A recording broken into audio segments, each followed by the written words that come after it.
मंगलमय मंगल करन वीत राग विज्ञान। मोता ही जाते भये अरहंतादि महान। करि मंगल करियो महा ग्रंथ करन को काज। जाते मिले समाज सब आवे निज पद राज। नमो अरहंताणं नमो सिद्धाणं नमो आयरियाणं नमो उभचायाणं नमो लोये सवसागुणम्। इस भवतरु का मूल एक जानहु मिथ्या भाव। ताको करि निर्मूल अब करिए मोक्ष पाओ। मोक्ष मार्ग प्रकाशक दी ग्रंथ। हम लोग स्वाध्याय कर रहे हैं 7वें अधिकार पर और अपना विषय आ रहा है 5 लब्धियों का स्वरूप। पूरा करणान योग का विषय है और ये लब्धि सार आदि ग्रंथ पूरा का पूरा ग्रंथ पंचलब्धि पर है ना। तो यहाँ टूरमल जी ने बहुत शॉर्ट में चर्चा की है हमको समझने के लिए कि 5 लब्धियां क्या होती। 5 लब्धियों के नाम है क्षयोपशम, विशुद्ध, देशना, प्रायोग्य, करण। अब देखो वहां जिसके होने पर तत्व विचार हो सके, जिनके होने पर तत्व विचार हो सके। यदि तत्व विचार नहीं हो सके तो वो लब्धि ही नहीं। ख्याल में आई बात। क्षयोपशम तो है लेकिन क्षयोपशम लब्धि नहीं हुई। तत्व विचार हो सके तो अब क्षयोपशम किसको कहना क्षयोपशम लब्धि। अब देखो अब क्षयोपशम की परिभाषा बता रहे हैं। क्या है क्षयोपशम की परिभाषा। ऐसा ज्ञान वर्णादि कर्मों का क्षयोपशम हो। कैसा क्षयोपशम हो अर्थात उदय काल को प्राप्त। उदय में आते ना कर्म परमाणु उदय में आते हैं। तो जो कर्म परमाणु उदय में आ रहे हैं उदय को प्राप्त सर्वघाती स्पर्धकों के निषेकों के उदय का अभाव सोच है। सर्वघाती जो स्पर्धक होते हैं उनका क्या हो उदय का अभाव हो। 6 नहीं हुए हैं। 6 हो गए तो उदय ही नहीं रहेगा। उदय में नहीं आ रहे हैं तो सत्ता में तो है ना। उदयाभावी 6 कहते इसको।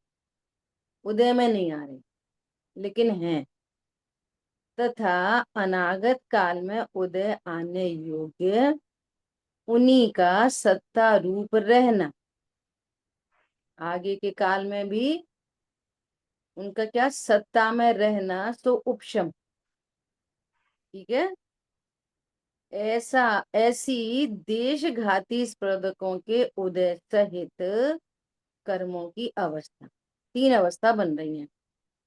सर्वघाती स्पर्धकों का उदयाभावी 6 और बु- सदवस्था रूप बुआ जी। उपशम। हाँ जी। बुआ जी, स्पर्धक क्या हुआ? स्पर्धक मतलब जो कर्म वर्गणाएं होती है ना कर्म वर्गणा वे वर्गणा ही तो सबसे मूल में है तो पुद्गल परमाणु। मूल में क्या है पुद्गल परमाणु। तो जितने पुद्गल परमाणु हैं वे 23 प्रकार के स्कंद बनाते हैं। स्कंद मतलब ग्रुप बनाते हैं 23 टाइप के। उनमें एक टाइप है कर्म वर्गणा। और वे कर्म वर्गणा भी वापस ज्ञान वर्णादि रूप वर्णमन करते हैं। समझ में आ रही है बात? तो उस समझ लो कर्म वर्गणाओं का जो ग्रुप है उसको स्पर्धक है, शॉर्ट में ऐसा समझ। ऐसे पुद्गल स्कंद जो कर्म रूप वर्णमन करते हैं वे हैं स्पर्धक, ग्रुप ऑफ कर्म परमाणु। ठीक है। ऐसी तीन अवस्थाएं बन रही हैं। क्या क्या बन रही हैं? सर्वघाती का तो उदयाभावी 6 है, और सदवस्था रूप उपशम है, और देशघाती स्पर्धक का उदय, इसको बोलते हैं क्षयो। ऐसी कंडीशन को बोलते हैं क्षयोपशम। इसमें 3 कंडीशन बन रही है, क्षय, उपशम और उदय। उदय भी है। उदय किसका है? कि देशघाती का। देशघाती किसे कहते हैं? जो संपूर्ण अभाव नहीं करते उनको कहते हैं देशघाती। अब ये पॉइंट ही बहुत समझने का है ना। ऐसा समझो, उपशम का स्वरूप ऐसा समझो कि जैसे ग्लास में पानी है और मिट्टी डली है ना, तो पूरा पानी ऐसा दिखाई देगा ना मटमैला, तो उसको तो बोल देंगे उदय। और कुछ मिट्टी तो हो गई सेटल, और कुछ मिट्टी और ज्यादा समझ लो उसका अभाव हो गया, सदवस्थ, तो क्या बोलते हैं, उदय अभावी 6, उदय में नहीं आ रही, वो तो समझो नीचे चली गई, उसका उदय नहीं आएगा। और कुछ का हो गया उपशम, सेटल डाउन हो गई। और ऊपर क्लियर पानी है, सेटल हो जाएगी तो क्लियर पानी है ना, क्लियर पानी है। लेकिन उस क्लियर पानी में भी एक छोटी सी घास आ रही है ऐसी। समझ आ रही बात? तो वो जो घास आ रही है ना ऐसी, वो देशघाती स्पर्धक है, जो उसकी निर्मलता का नाश नहीं कर रहे। लेकिन अगर जरा सा टच होए और वो सर्वघाती उदय में आ जाए तो मटमैला हो जाएगा पानी। कंडीशन समझ में आ रही है? अगर मिट्टी ऊपर आ जाए तो समझो मिट्टी तो है सर्वघाती और वो घास है देशघाती, ऐसा समझ। अब यहाँ तो दो अलग अलग चीजें दिखा रहे हैं, मिट्टी और घास। वहां पर वे परमाणु दो तरह के हैं, एक सर्वघाती होते हैं और एक देशघाती। ठीक है। अब इसकी और थोड़ी सी डिटेल चर्चा करें। अब यहाँ पर कह रहे हैं ज्ञाना वर्णादि, तो ये आदि में कौन कौन है? ज्ञाना वर्णादि। हमें तो सुनाई नहीं देती, आप ऐसे ऐसे करते हो। बाकी के हाँ, कर्म भी ये बाकी तो कौन से? बाकी तो कौन से? दशावन्य दशावन्य अंतराय मोहनीय। नहीं, मोहनीय का तो उपशम होता है, बाकी जो है शोपशम जिन जिन का होता है सभी कर्मों को कह दिया। वही सभी के नाम पूछ रहे हैं। ज्ञानावन्य दशनावन्य मोहनीय अंतराय आयु नाम वेदनीय गोत्र। सबका। मोहनीय का उपशम होता अघाती में तो सुनो ध्यान से, अघाती कर्मों में तो अब अंजलि बहन कुछ बोल रही है, बोलो। आघाती कर्मों में तो दो ही अवस्था होती हैं, या उदय या क्षय। आघातियों में तो उपशम और क्षयोपशम होता ही नहीं। हाँ, आघाती कर्मों में सिर्फ दो अवस्था होती हैं, 13वें गुण स्थान तक उदय ही रहता है उनका। क्या बोला? 13वें गुण स्थान तक आघाती कर्मों का पूरा उदय है,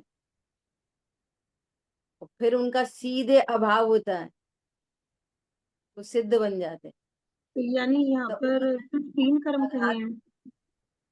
हाँ यही है ना। तो आघाती मोहनीय कर्मों में तो दशनावन्य अंतराय। उपशम और क्षयोपशम होता ही नहीं, या उदय या अभाव, 13वें तक उदय बना रहता है। समझ आ रही बात? 14वें में अभाव होता है तो सिद्ध बन जाता है। ठीक है। अब यहाँ पे बच रही है बात किसकी, घाती कर्म होगी। देखो पिछला पिछला भूलेंगे तो थोड़ी काम चलेगा। पीछे पूरी चर्चा आई थी कि अब जब कहेंगे तो याद आ जाएगी। सर्व जीवों में, निगोदिया में भी, संगी पंचेंद्रियों में भी, सब में ज्ञानावरणी दर्शनावरणी अंतराय का क्षयोपम होता ही है। अगर क्षयोपम ना हो और उदय हो जाए इन तीन का तो जीव ही खत्म। समझ आ गई बात? इसलिए क्या बोलते हैं, रटेंगे तो भूल जाएंगे, हेतु से याद करेंगे, चीजों को समझेंगे तो कभी नहीं भूल। इसी का नाम है तत्व विचार। जो बात सुनी है वो समझो, रटो नहीं, उसके हेतु समझो, लॉजिक से समझो, तो कभी नहीं भूलेंगे। तो लॉजिक नहीं लगता तो फिर भूल जाते हैं। ठीक है। तो यहाँ किसकी बात, क्षयोपम किन किन में होता है? अनादि मिथ्या दृष्टि जीव की बात चल रही है। 5 लब्धि तो उसी को होंगी। क्षयोपमिक भाव श्रद्धा चारित्र में होता है कि नहीं होता? क्षयोपमिक भाव अनादि मिथ्या दृष्टि को तो नहीं है अभी, लेकिन होता है कि नहीं होता? क्षयोपम भाव श्रद्धा चारित्र में होता है, सम्यक दर्शन होने पर होता। क्या बोला? जब सम्यक दर्शन हो जाएगा ना तो क्षयोपम भाव होगा। किसमें? छायापमिक चारित्र, छायापमिक सम्यक दर्शन कहते कि नहीं कहते? छायापमिक मिथ्या दर्शन कहते हैं? नहीं कहते। क्षयोपम ज्ञान कहते, क्षयोपम दर्शन नहीं कहते, मिथ्या दर्शन नहीं कहते। सम्यक दर्शन होने पर श्रद्धा और चारित्र में छायापमिक भाव होते हैं। तो उससे पहले दीदी औदयिक भाव ही गिना जाएगा, शोक्षमिक भाव नहीं गिना जाएगा समय दर्शन से पहले? नहीं, औदिक है वो, औदिक भाव। श्रद्धा चारित्र में अनादि मिथ्या दृष्टि जीव को औदिक भाव होता है। ठीक है। और सुनो, ज्ञानावरणी दर्शनावरणी और अंतराय में उपशम भाव नहीं होता कभी, कभी नहीं होता। हाँ, देशघाती का उदय रहेगा और सर्वघाती की ये स्थिति बनेगी। तदवरस्तरूप उपशम और उदयभावी छह। कंप्लीट उदय कभी नहीं होगा ज्ञानावरणी का, कंप्लीट उदय नहीं होगा और उपशम नहीं होगा। और उदय कहलाता है, ज्ञान का उदय कहलाता है। तो कौन सा उदय कहलाता है? जितना ढका है उतना उदय, और जितना प्रकट है उतना क्षयोपम। समझ आई बात? ज्ञान में क्या कंडीशन है? नहीं, सर्वघाती का भी। जैसे केवल ज्ञानावरणी कर्म है, कैसा है? सर्वघाती अभी है केवल ज्ञान। जिनको मना पर ज्ञान नहीं है वो क्या है? मना पर ज्ञान, ज्ञानावरणी कर्म का उदय सर्वघाती। बिल्कुल नहीं है मना पर ज्ञान, अवधि ज्ञान अभी बिल्कुल नहीं है, तो उनका क्या है? सर्वघाती टोटल उदय बिल्कुल भी नहीं है। मति शुद्ध ज्ञान में क्या है? क्षयोपम। ऐसा, तो जितना मति शुद्ध ज्ञान प्रकट है वो क्षयोपम। तो मति ज्ञान और शुद्ध ज्ञान के जो परमाणु हैं वे दो तरह के, सर्वघाती और देशघाती। तो मति ज्ञानावरण और शुद्ध ज्ञानावरण के जो सर्वघाती स्पर्धक हैं उनका क्या बन रहा है? ये दो कंडीशन, तदवस्था रूप उपशम और उदयाभावी छह। और उन्हीं के देशघाती स्पर्धक है मति शुद्ध ज्ञान ज्ञानावरण कर्म के। जो देशघाती, उन्हीं के देशघाती है, उनका उदय है। तो उनका उदय होने से पूरे ज्ञान का अभाव नहीं होता। ये कंडीशन किस किस को है? सारे जीवों को, एक इंद्री से लेकर और 12वें गुण स्थान तक। यहाँ पर किसकी बात चल रही है? ऐसा क्षायोपशम्यक भाव जो जिसके होने पर तत्व विचार हो सके। अब इसमें अकेले ज्ञान की बात चल रही है ना, है ना, क्षयोपशम। तो इसलिए बोला था ऐसा वीर्य गुण की पर्याय कि वो पुरुषार्थ कर सके। समझ में आ रही है बात? सामान्य अवलोकन तो प्रोसेस में होता है, तो उसकी तो कोई बड़ी बात नहीं है कि ऐसा सामान्य अवलोकन के कैसा कि तत्व विचार कर सके। तो विचार तो वहां होता नहीं है, वो तो निराकार उपयोग है, ये साकार उपयोग है ज्ञान। समझ में आ रही बात है? नहीं आ रही? थोड़ी ऊपर से जा रही है। साकार अनाकार में समझ में आया है। साकार साकार अनाकार मतलब जो दर्शन उपयोग है ना, वो तो सामान्य का प्रतिभास होता है उसमें बस, वो अलग अलग करके नहीं जान सकता। और जो मति शुद्ध ज्ञान है ये अलग अलग ज्ञान तो अलग अलग करके जान लेता है। ऐसा दर्शन उपयोग क्या है? किसी भी ज्ञान से पहले सामान्य अवलोकन होता है। ज्ञान से पहले सामान्य अवलोकन होता ही है, ये प्रोसेस है।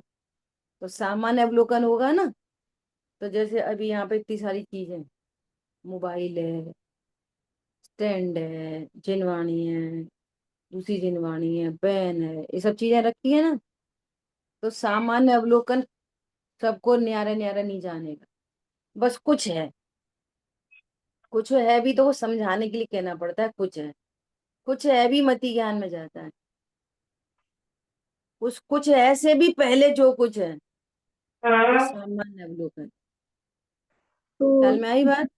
दीदी ये अवग्रह ईहा अवाय धारणा ये सब तो मति ज्ञान, तो मति ज्ञान के लिए। उससे उससे पहले भी क्या? पहले, उससे भी पहले जो ज्ञान है वो दर्शन उपयोग। जब तक किसी को देखेगा ही नहीं तो जानेगा क्या? इसलिए इंद्रियां जो कंपल्सरी। इंद्रियां जो अपने विषय को ग्रहण करती हैं तो वो दर्शन में जाता है या मति में? किसी भी अब इंद्रियों के बीच में नहीं लो, किसी भी ज्ञान से पहले जो जानना होता है उसका नाम दर्शन उपयोग है। वो दर्शन उपयोग न्यारा न्यारा करके नहीं जानता। फिर मति ज्ञान एक्टिवली पार्टिसिपेट करता है। अवग्रह, ईहा, अवाय, धारणा, ये सारे काम मति ज्ञान में होते हैं। फिर शुद्ध ज्ञान और विशेष जानता है। और ये इतनी फास्ट पर्याय है कि हमारे ज्ञान का विषय नहीं है, केवली ज्ञान गम्य। इतना समझ लो, किसी भी चीज को जानने से पहले दर्शन उपयोग होता है। और दर्शन उपयोग ये नहीं जान पाएगा कि ये चश्मा है कि ये मोबाइल, ये तो मति ज्ञान जान पाता। समझ आ गई बात? ऐसा नहीं, उतनी बात नहीं बढ़ाओ आगे। ठीक है, इसको और पढ़ना तत्वार सूत्र में। तो एक बात तो ये हो गई ज्ञान की कि तत्व विचार, असंगियों में तो तत्व विचार की योग्यता ही नहीं है। क्षयोपशम तो है ज्ञान का, लेकिन असंगी है। तो असंगी में तो तत्व विचार करने की योग्यता ही नहीं है। लेकिन जो संघी पंचेंद्री हैं उनको भी आप विचार करो। जो संघी पंचेंद्री तो हैं चारों गति के जीव, लेकिन जिनका काल पकड़ा हो। क्या पकड़ा हो? कि अब ये संसार में ज्यादा दिन रहेगा नहीं।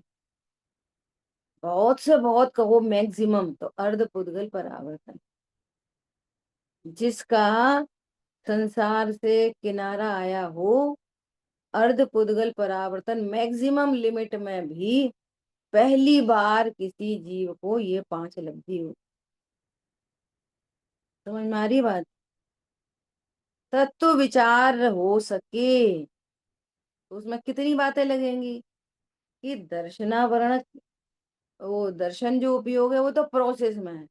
दर्शन दर्शन उपयोग से ना मिथ्या दर्शन होता ना सम्यक दर्शन होता, कुछ नहीं होता, वो तो प्रोसेस की बात है। समझ आई बात? वो उससे कुछ नहीं होता, ना मिथ्या दर्शन में निमित्त है ना सम्यक। वो तो जानने की प्रोसेस में काम करता है।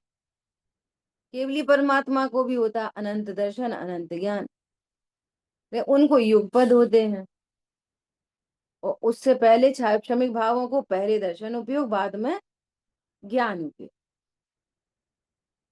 तो ज्ञान में ऐसी पात्रता डेवलप हुई, साथ में वीर गुण की जो पर्याय है पुरुषार्थ। अब तक जो पुरुषार्थ पर में जा रहा था, मिथ्या पुरुषार्थ हो रहा था, शक्ति के बिना तो कुछ काम होता नहीं है। जैसे पर को जानना है तो भी शक्ति लग रही है, हर समय एक वीर गुण की पर्याय भी होती है। समझ में आ रही है? राग उत्पन्न हो रहा है तो भी वीर गुण की पर्याय उत्पन्न हो रही है, हर समय उत्पन्न हो रही है। तो उस वीर गुण की पर्याय को क्या बोलते हैं? मिथ्या पुरुषार्थ। अब यहाँ सम्यक पुरुषार्थ होने की तैयारी हो रही है। ये क्षमिक भाव में ज्ञाना वर्णादि आदि में ये लगाना, ज्ञानावर्ण दर्शनावर्ण और अंतराय कर्म का, इनका क्या हो रहा है?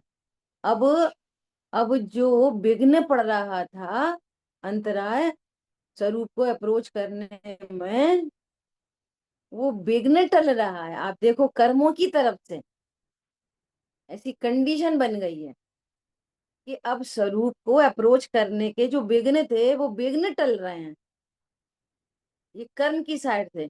और जीव की तरफ से वो पुरुषार्थी हो रहा है, उसको पुरुषार्थ प्रकट हो रहा है। ओहो मैं तत्व विचार करूं। समझ में आ रही है बात? ये कितना गहरा भाव है इसका। और इसी को, ये कर्म की तरफ से जो कंडीशन बन रही है, इसको बोलते हैं क्षयोक्षम लब्धि। और पैरेलली जीव के परिणामों में जो हो रहा है वो है विशुद्धि लब्धि। ये समझो आप, कर्म की साइड से जो कंडीशन बनी है, ये एक ही सिक्के के दो पहलू हैं। एक कथन जो क्षयोक्षम लब्धि का कथन है, वो निमित्त सापेक्ष है, कर्म सापेक्ष है। उसी समय जीव की जो कंडीशन है वो विशुद्धि। और इसमें बहुत सारे एंगल बन सकते हैं। कोई बोले हमें तो इतनी मंद कषाय है, हम तो भगवान का स्वरूप जानते हैं, हमें तो इतनी मंद कषाय है, हम तो ऐसा खाते हैं, हम तो ऐसा ओढ़ते हैं। यहाँ उस मंद कषाय की बात नहीं चल रही है, तत्व विचार हो सके। यहाँ कषाय की तो बात ही नहीं चल रही। समझ में आ रही है बात? अब आप देखो, अब वर्तमान युग से विचार करो। कैसा विचार करो? वो शेर मांस खा रहा, मांस खाने का, अरे रोटी खाने का परिणाम ही पाप भाव है। शुद्ध रोटी खाने का भाव कैसा है? पुण्य भाव कि पाप भाव? शुद्ध रोटी तो पाप ही है। समझ में आ रही बात? ऐसा नहीं है कि शुद्ध खाना खाएं तो पुण्य भाव और अशुद्ध खाएं तो पाप। अरे खाने का परिणाम इटसेल्फ पाप परिणाम। ख्याल में आ रही बात? उसमें ही वेरिएशन बनते हैं। अशुद्ध खाएंगे तीव्र पाप, शुद्ध खाएंगे तो मंद पाप। और मंद पाप कोई पुण्य कह देते हैं, कह देते हैं। अब तीव्र कषाय, ऐसी तीव्र कषाय, और उसका काल पकड़ा, उस जीव का काल पकड़ा। अब वो कर्मों की तरफ से ये क्षयोक्षम लब्धि उसको प्राप्त हो गई। समझ आ रही बात? मतलब वो रेडी है, रेडी टू मूव, ऐसा कि लिखा रहता है ना, रेडी टू मूव। वो वो तो आ गए मुनिराज, तो देशना मिली वो अलग बात है, लेकिन वो उसकी परिणति रेडी है। उसका संसार का किनारा खत्म, बस अब अल्प अल्प काल में मोक्ष जाने वाला। तो कर्मों की साइड से ये क्षयोक्षम लब्धि उसको कर्मों की साइड से, निमित्त की साइड से ये प्राप्ति हुई है। और पैरेलली, अब समझो, ऐसा समझो, 20 नंबर की पर्याय में तो मांस था मुंह में, समझ में आ रही है। और 5 नंबर की पर्याय रेडी टू मूव, 20 से घटते हुए 20, 19, 18, 17, समझ में, 10, 5, अपन ऐसे क्रम में ले लो 5। और 5 नंबर की पर्याय में रेडी टू मूव था, समझ में आ रही है बात। और उद्देशना मिल गई। निमित्त उन्हें कहते हैं जो आसमान से उतरते हैं। इस जंगल में निमित्त कहाँ से आएगा, कि आसमान से। निमित्त की राह नहीं देखनी पड़ती। और उपदेश तो क्या भाई दो ही को चुपचाप सुना रहे थे, उपदेश तो और भी सुन रहे होंगे, लेकिन उनको क्षयोपशम लब्धि ही नहीं थी। संगी पंचेंद्री सब थे, रेडी टू मूव ही नहीं था, इनकम्प्लीट था घर। कहते ना, आप अभी करो, पैसा भरो, रेडी टू मूव। वो थे ही नहीं, वे तैयार ही नहीं थे घर, मूव कैसे करेंगे। समझ में आ रही है बात। ये प्राकृतिक चीज देखो आप, वो अब संसार में रहने वाला जीव नहीं है, तो निमित्त की तरफ से ऐसी स्थिति, उधर परिणामों में कि अभी इसको कोई उपदेश दे दे, अभी रिसीव कर ले, उद्देश्य न लग। समझ में आ रही है, क्षयोपम लब्धि। हम समझ रहे, हम संगी पंचेंद्रिय, तो हमें क्षयोपम लब्धि है। तो विचार ही ना हो सके, तो वो काय का क्षयोपम लब्धि। ये जिसके होने पर तत्व विचार हो सके, ऐसा ज्ञानावरणादि कर्मों का क्षयोपम हो। अब सुनो नीचे दूसरी बात क्या कह रहे हैं। तथा मोह का मंद उदय आने, सेपरेट बात हो गई। मोह में तो है दर्शन मोह, चारित्र मोह का उदय, दोनों का। और जीव की परिणति क्या है, श्रद्धा और चारित्र। तो वो श्रद्धा और चारित्र की परिणति में भी मंदता हो। देखो, ज्ञान तो न बंध का कारण है, ये भी यहाँ सिद्ध हो रहा है। ज्ञान ना बंध का कारण है, ना मोक्ष का कारण है। ज्ञान में मोह की धूल लगी है। तो जब ज्ञान तैयार है, तो धूल भी तो कम होनी चाहिए, तब तो झलक जाएगा उसमें। दर्पण में बहुत डस्टी है दर्पण, तो चेहरा देख सकेंगे नहीं। और दर्पण डस्ट लगने के काल में दर्पण कैसा है, दर्पण तो साफ ही है। समझ में आ रही बात। उसका तो अभी भी झलकाने का नेचर है, लेकिन थोड़ी सी डस्ट हटी, मोह की डस्ट भी हटी, दर्पण रेडी, और मोह की डस्ट भी हटी, तो वो देख पा रहा है, समझ पा रहा है। तो ये सुनो, ये मोह भी गलता हुआ, प्राकृतिक रूप से है ये स्थिति। तीव्र कषाई को, तीव्र मिथ्यात्वी को वस्तु स्वरूप समझ में ही नहीं आता। समझ में लो, समझने वाला ज्ञान, और उदय है तीव्र मोह का।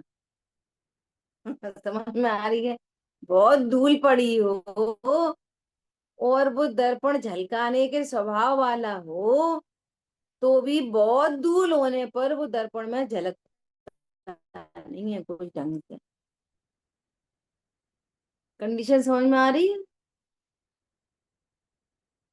तो मोह का भी मंद उदय, मंद, मंद कषाय रूप भाव हो, कि जहां तत्व विचार हो सके, जहां शुद्ध खाना खा सके, जहां दान दे सके। ये लिखा, क्या लिखा है। कैसे गर्व करते हो, हम तो ऐसा खाते हैं, ऐसा पीते हैं, ऐसा जीते हैं, ऐसा मरते, तत्व विचार का होश ही नहीं। मोह का भी ऐसा मंद उदय हो, जहां तत्व विचार हो सके, सो विशुद्धि। समझ में आ रही है बात। मोह का मंद उदय हो। अब सुनो, और एक खास बात, जब किसी जीव को ये लब्धियां प्राप्त होती हैं ना, तो आगे भी चर्चा आएगी। जितनी भी अप्रशस्त प्रकृतियां हैं, अप्रशस्त, कितनी होती हैं अप्रशस्त प्रकृतियां? तो आप लोगों ने, कुछ लोगों ने तो करणानी को अभ्यास किया। अप्रशस्त प्रकृतियां कितनी होती हैं? पाप रूप प्रकृतियां, पाप रूप। 84, 42, 84। अब सुनो, घाती कर्म तो सारे के सारे पाप रूप ही हैं। घाती कर्म में पुण्य पाप का भेद नहीं होता। वे सारे कैसे हैं? पाप रूप। अच्छा, क्यों है पाप रूप? ये तू से समझा करो, इसलिए बार बार बोलते हैं। पाप रूप क्यों है? पाप रूप होते हैं, हाँ होते हैं। तो क्यों होते हैं वे पाप रूप? आत्मा के गुणों को पर्याय में प्रकट नहीं होने देते। हाँ, अघाती कर्म ऐसे नहीं है जिनका तीव्र हृदय हो। अघाती कर्म का तीव्र हृदय हो और हमारी परिणति में स्वभाव प्रकट हो सकता है, लेकिन घाती कर्मों का तीव्र हृदय हो तो स्वभाव नहीं प्रकट होता। समझ में आ रही है बात? अघाती कर्मों में नीच गोत्र का बंद हो रखा है, पाप रूप, तो वो सम्यक दर्शन नहीं प्राप्त कर सकता। वेदनी कर्म का तीव्र हृदय है, सम्यक दर्शन नहीं प्राप्त कर सकता। नाम कर्म में एकदम काला कलूटा है, एकदम टेढ़ा मेढ़ा, कर सकता कि नहीं कर सकता? इसलिए वे अघाती कर्म है। घाती कर्म तो सब पाप रूप है। तीव्र हृदय हो घाती कर्मों का तो ये स्वभाव को प्राप्त नहीं कर सकता, और इसलिए उधर दिमाग नहीं लगाना आघाती में। सारा समय आघाती पे ही जाता है। उन्हें ऐसे कह दी, उन्हें वैसे कह दी, हम पढ़ नहीं पाए, क्यों नहीं पढ़ पाए? असहता का उदय, सहता का उदय। वो क्या कर रहा है? सहता सहता। पंडित साहब बोलते थे ऐसा, क्या बोलते थे?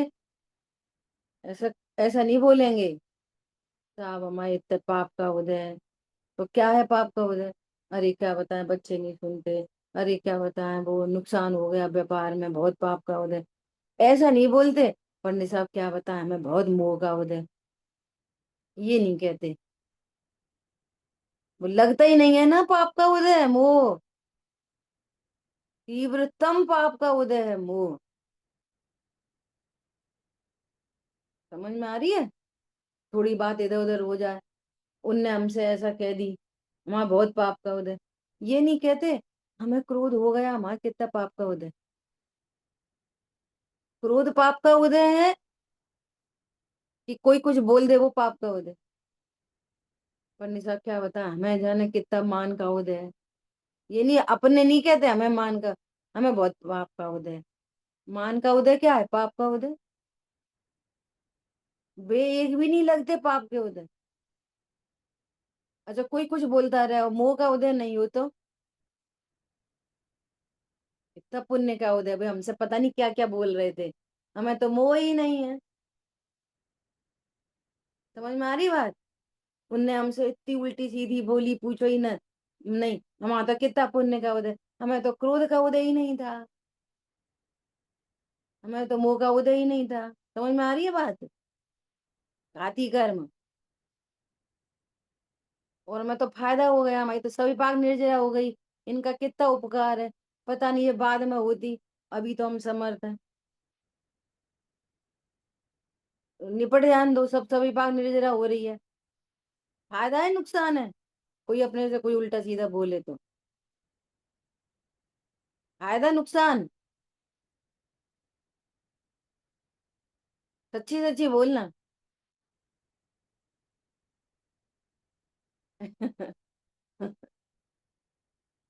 बहुत फायदा है। भाई जी कितना समझा रहे, कितना समझा। कह रहे हैं कि कोई एक गाली दे, उसके बदले शांति रहे, अगर शांति रह जाए, गाली देने पर शांत रह जाए, तो 50 लाख रुपए इनाम। हम काय को चिल्लाएंगे, वो गाली देगा हम तो चुप रहेंगे, क्यों रहेंगे? 50 लाख का फायदा। और इधर सम्यक दर्शन का फायदा होएगा। किन्हें चाहिए सम्यक दर्शन? कोई अपने को उल्टा सीधा बोले और अपन मौन रह जाएं, और तब तो विचार कर रहे हैं, अरे मैं मेरे से क्या काम है तो करता हूँ। सम्यक दर्शन का फायदा। और प्रोसेस में तो लग्जरी लाइफ, राजा पद मिले, राजा का पद। बोलो, रानी बने ही नहीं कभी, देवताओं का पद। बोलो, मौन रहने का कितने फायदे, तत्व विचार सहित मौन। अब किन्हें दिख रहा है वो फायदा? भैया जावाणी के ज्ञान से सूझे लो का लो। सूझता नहीं, सूझता फायदा, आत्मिक फायदा।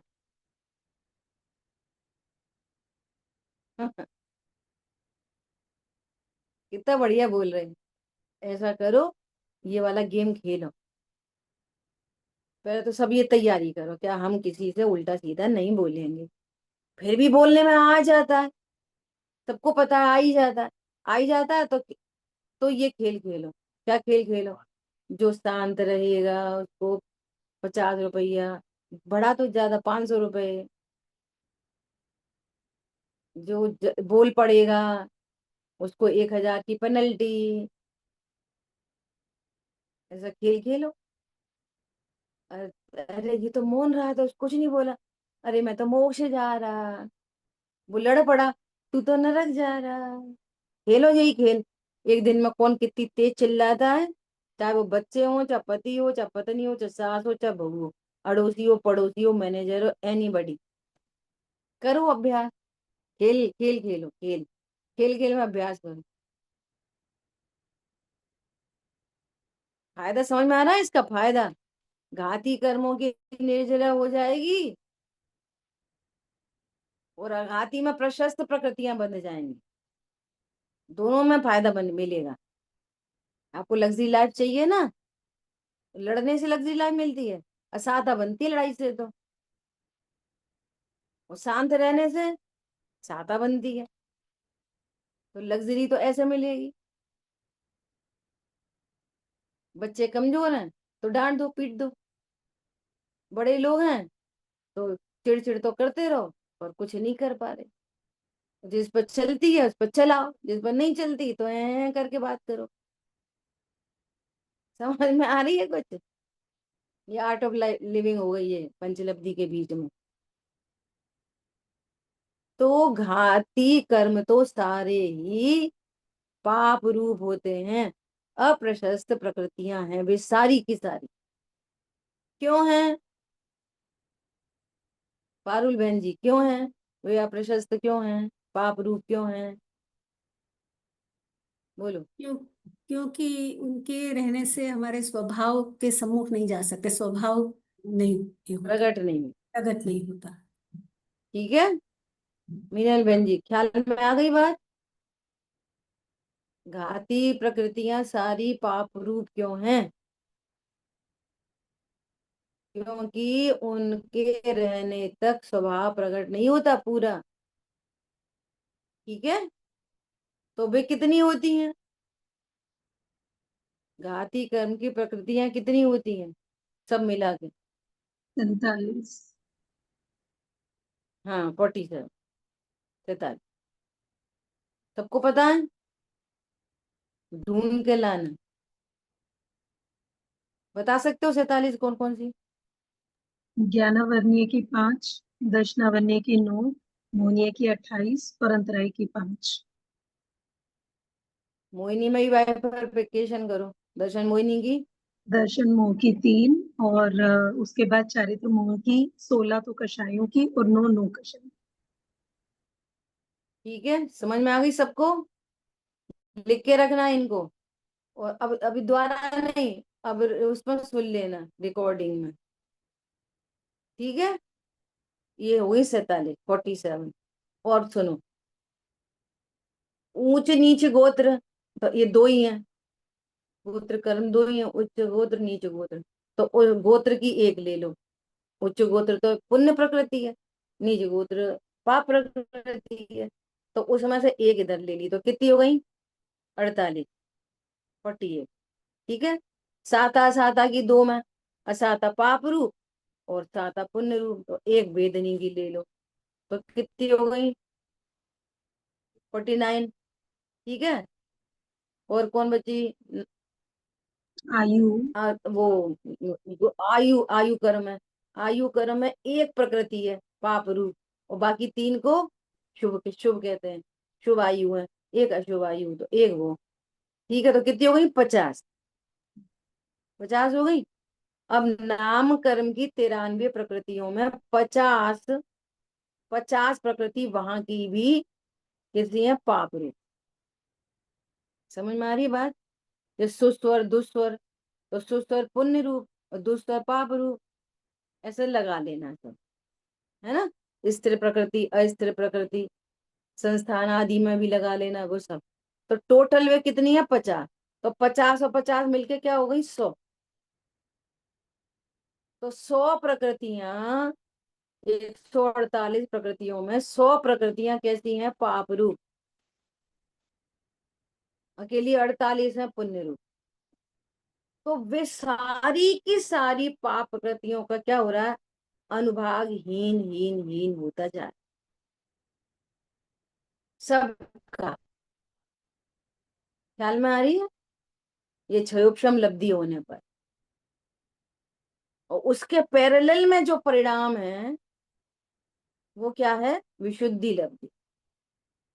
उस विशुद्धि का अर्थ भी ऐसा है कि ज्ञान निर्मल हो रहा है। आप ये देखो, यहाँ पर पढ़ो फिर से। तथा मोह का मंद उदय आने पर, आने से मंद कषाय रूप भाव हो। अब देखना, जो श्रद्धा की पर्याय वो तो विचार करती नहीं है तत्व विचार, चारित्र की पर्याय में भी तत्व विचार नहीं होता, दोनों में तत्व विचार नहीं होता। तो मोह के मंद होने पर जहां तत्व विचार हो सके, पॉइंट पकड़ में आ रहा है? तत्व विचार कौन करेगा? ज्ञान। ख्याल में आ रही है बात? तो मोह की भी मंदता हुई है, काय के लिए? शुद्ध खाने के लिए, तत्व विचार हो सके, उसका नाम है विशुद्धि लब्धि। बहुत याद करने के लिए, बहुत याद करो, रटो, गाथा याद करो, ठीक है याद करो, पाठ याद करो। समझ में आ रही है बात? जिसके मंद उदय होने पर क्या हो सके? तत्व विचार हो सके। क्लियर बात हो रही है कि ज्ञान से ना बंद होता ना मोक्ष होता, ये क्लियर भाव वासना हो रही है इससे, बहुत क्लियर। क्यों? जब वो मोह की मंदता होगी तो वो जो ज्ञान है ना, वो तत्व विचार कर सके, ऐसा। तो ये क्षयोपशम लब्धि अकेले, अकेला क्षयोपशम नहीं है, और विशुद्धि लब्धि अकेली कषाय नहीं है।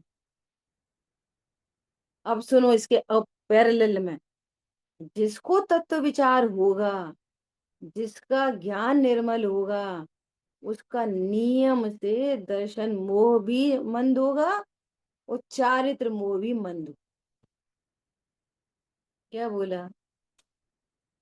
इधर से बहुत मंद कषाय है चारित्र में, बहुत मंद कषाय। तो मंद कषाय मतलब, मंद कषाय मतलब लेश्या है, लेश्या मंद है, लेश्या मंद हो जाए और मुनि व्रत का धारण हो जाए, लेकिन विशुद्धि नहीं है। आप कल्पना करो, समझ में आ रही है बात? एक साइड में क्या है? अणुव्रत, दूसरी साइड में क्या है? महाव्रत, और विशुद्धि नहीं है। विशुद्धि तो उसका नाम है जो तत्व विचार कर सके। ये है धर्मानुराग रूप परिणाम। मूल में वो धर्मानुराग भी ज्ञान से डेवलप होएगा, बहुत याद करने से नहीं होएगा। बहुत याद कर लेना क्षयोपशम है, और तत्व विचार हो क्षयोपशम लब्धि है। कषाय की मंदता हो, शुद्ध भोजन आदि हो, अणुव्रत आ जाए, महाव्रत आ जाए, वो मंद कषाय है, लेकिन विशुद्धता नहीं। बहुत गजब का पॉइंट है ये। वो विशुद्धता हुई जिससे तत्व विचार हो सके। देखो, दर्शन मोहिनी चारित्र मोहिनी में भी किसको घटित कर रहे हैं? तत्व विचार को। क्यों कर रहे हैं?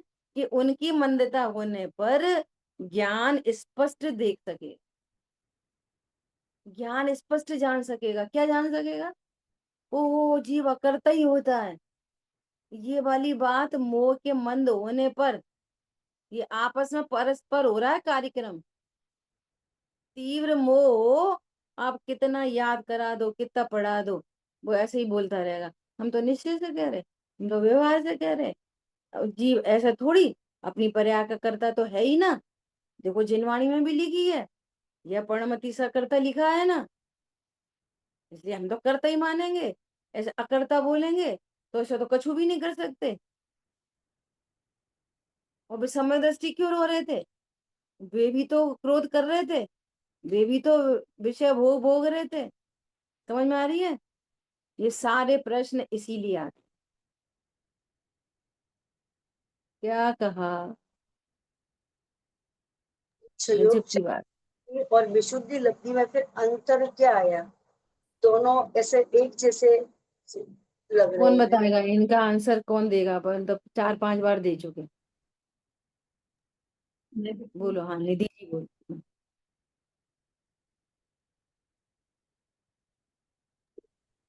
जी, जो क्षयोक्षम लब्धि है वो कर्म सापेक्ष बताया आपने, कि जब कर्मों में क्षयोक्षम हुआ है, सर्वघाती, देशघाती और उदयभावी क्षय जो आपने तीनों बताई हैं, तो वो क्षयोक्षम लब्धि है। और विशुद्धि लब्धि जीव की पर्याय है, जहाँ पे ये मोह मंद हुआ है और तत्व ज्ञान, तत्व विचार करने का उसको भाव हुआ है। समझ आई बात? एक ही समय में दो काम हो रहे हैं। जो कर्म सापेक्ष बात है वो क्षयोक्षम है, और जीव के सापेक्ष जो बात है वो विशुद्ध। एक ही बात है। एक निमित्त सापेक्ष है, एक जीव सापेक्ष है। ठीक है? ऐसा। तो अब सुन, अब इतनी विशुद्धता वाला जीव, और एक बहुत अच्छा शब्द आ गया, अब ये लिया आ गया, रेडी टू मूव। बहुत बढ़िया भाव आसन होते हैं ना ऐसे कुछ शब्दों से। अब जो स्वयं ही रेडी टू मूव है, अब उसको उपदेश मिला। अब वो उपदेश पूर्व का भी हो सकता है, उपदेश अभी का भी हो सकता है। ख्याल में आ रही बात?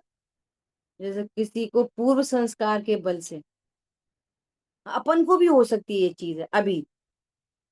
अभी कैसा?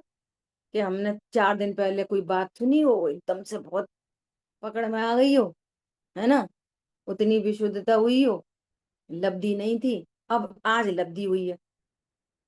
तो वो उसकी आज, अभी हमने कोई उपदेश नहीं सुना, अभी हमने कोई जनवाणी नहीं पढ़ी, हमें वो रिकॉल हो गई, तो वो देश न लब्धि में चली जाए। ख्याल में आ रही है बात? ऐसा ऐसा नहीं है कि वो मर के दूसरी गति में जाए तभी होता है निसर्गज। इधर भी हो सकता है। वो जो निसर्गज है वो अधिगमज है, अधिगमज है वो निसर्गज है। अभी नहीं किया अधिगम, पहले अधिगम अधिगम किया था, कुछ उसमें विशुद्धि आई थी, तो वो धारणा में चली गई बात, उसकी महिमा बनी रही। समझ में आ रही है बात? और रेडी टू मूव आज हुए हम, तो हमें आज रिकॉल हो गई। ख्याल में आई बात? रेडी टू मूव होंगे 2 साल के बाद, 2 भव के बाद, तो अब रिकॉल हो जाएगी, या साक्षात उपदेश मिल जाएगा। समझ आ गई बात? वो कहलाएगी देशना लब्धि। क्यों? वो ज्ञान बिल्कुल तैयार है तत्व विचार के लिए, वो ज्ञान एकदम तैयार है, बिल्कुल रेडी टू मूव। तो ये काम करेगी, अंतर अंतर मुहूर्त की हो रही है ये सारी की सारी। ठीक है? तो क्या कह रहे हैं? तथा जिन देव के उपदिष्ट तत्व का धारण हो, विचार हो, तो देशना लब्धि है। ठीक है? जहाँ नरकादि में उपदेश का निमित्त न हो वहां वह पूर्व संस्कार से होता है। यहाँ पे भी हो जाता है पूर्व संस्कार से। और पूर्व संस्कार 2 दिन का भी हो सकता है, उसमें क्या, 2 घंटे का हो सकता है। ये तो सब अंतर मुहूर्त की है सारी की सारी। और जो हम पूर्व में याद कर लेते हैं, आप प्रश्न कर सकते हो कि हमारे पूर्व में जो धारणा में बात चली गई तो वो कैसे चली गई, वो बिना देशना लब्धि के चली गई। समझ में आ रही बात। तो लब्धि तो यही कही जाएगी जो जो जो सम्यक्त की प्राप्ति में कारण है। वहां सम्यक तो नहीं हुआ लेकिन कुछ विशुद्धि थी, तो वो कुछ विशुद्धि है, सम्यक दर्शन वाली विशुद्धि नहीं। नहीं तो सम्यक दर्शन ही नहीं हो जाता, लेकिन वो कुछ विशुद्धि से तत्व का धारण हो रहा, वो भी अपने आप में कार्यकारी है। तत्व का धारण ही ना हो। अब जो जो इनकी बात आती है ना, शेर की पर्याय की, इनको पूर्व में सम्यक दर्शन हो चुका था, छूट गया था, ये दूसरी बार हुआ है। क्या बोला, ये जिस शेर वाला सम्यक दर्शन जो प्रसिद्ध है वो सेकंड टाइम हुआ है। तो उनके संस्कार पहले के भी थे, लेकिन लब्धि तो अंतर अंतर मूर्त की होती है ना। इस पॉइंट पे आप ध्यान दो, इसमें ये मिसिंग नहीं होगी कि हमें 3 लब्धि तो हैं अभी और हमें प्रायोगिक भी है, वो कर्ण बची है, ऐसा नहीं होता।